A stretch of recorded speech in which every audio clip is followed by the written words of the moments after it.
Viewers, Mariam kitchen থেকে আজকে আপনাদের সামনে হাজির হলাম নসিলা বানানোর নিয়ে। আজকে ঘরের সব উপকরণ দিয়ে সহজে এটি তৈরি করা যায়। চলুন তাহলে এটি শুরু করা যাক। আপনাদের আর বাইরে থেকে কিনতে হবে না।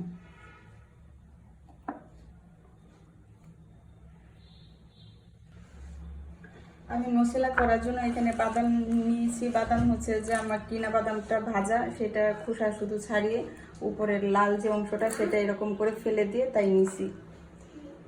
আর এখানে হচ্ছে চিনি গুঁড়োটা নিছি। আমি চিনি পাউডার কিনতে পাওয়া যায়, আমি না কিনে বাসায় চিনিটা গুঁড়ো করে পাউডার করে নিছি। আর এখানে হচ্ছে দুধ নিছি, গুঁড়ো দুধ, আর হচ্ছে কোকো পাউডার।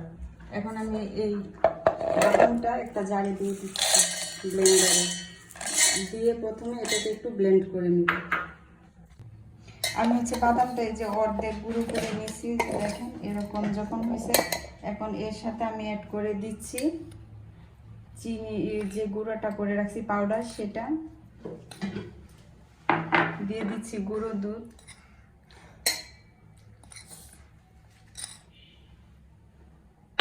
দিয়ে দিচ্ছি কোকো পাউডার,